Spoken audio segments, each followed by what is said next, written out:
SOLIDWORKS allows you to quickly generate multiple instances of the same component in an assembly by using component patterns. There are three types of component patterns: linear, circular, and feature-driven. In this lesson, we'll take a look at how linear component patterns are defined. We'll begin with the two-component assembly. What I'd like to do is create a pattern of the post-block component. The first step is to select a component pattern from the Insert drop-down menu.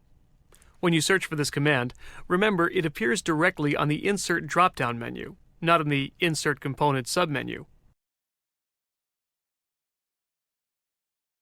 These features can also be launched directly from the Assembly's toolbar. For this exercise, I'll select Linear Pattern, and the Linear Pattern Property Manager appears. This Property Manager is split up into 4 sections.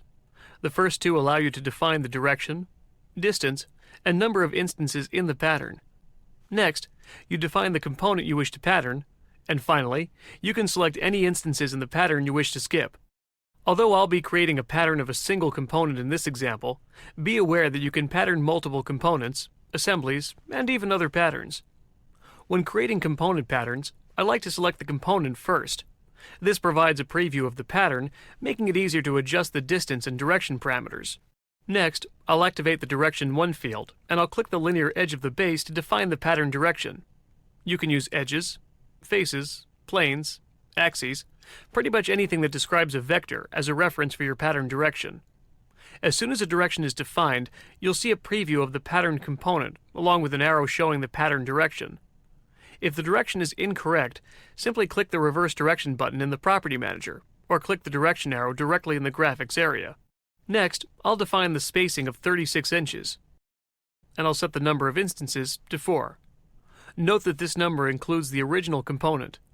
By setting this to 4, I'm actually only making 3 copies. At this point, I'll click OK, and the pattern is complete. Now let's take a second to go over some of the details of the resulting pattern. If you look at the Feature Manager tree, you'll notice a new feature called Local Pattern is now listed. If I expand this feature, you'll see 3 instances of the post-block component listed as well. From here, the patterned components can be selected for operations such as hiding and showing, suppressing, or changing color. Now, one thing you won't see in the Feature Manager tree are additional mates.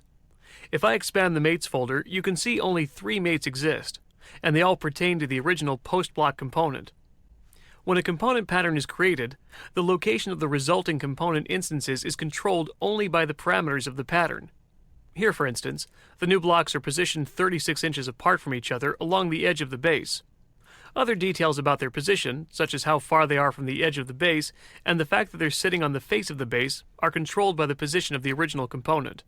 This means that if I were to change the position of the original component by adjusting one of its mates, each of the pattern components will move as well. While this behavior can be quite useful, there may be times when you do wish to move one of the pattern components individually. In such cases, you must first dissolve the pattern. This breaks the pattern apart and instead lists each of the components in the Feature Manager tree as individual parts.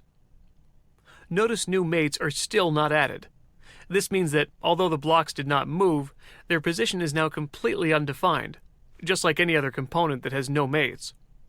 In this example, I actually want to keep the linear pattern intact, so I'll click Undo to bring back the pattern.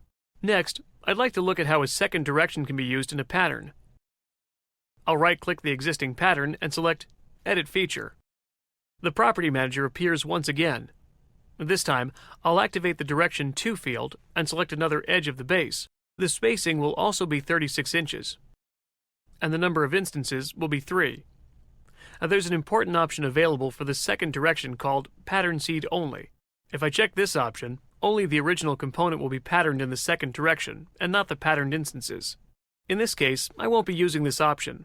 Instead, I wish to omit only a few of the patterned instances. This is where the last section at the bottom of the Property Manager comes into play.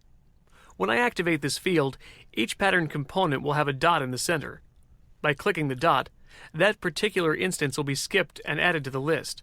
To make a skipped instance reappear, simply delete it from the list in the Property Manager. At this point, I'll click OK, and the linear component pattern is complete.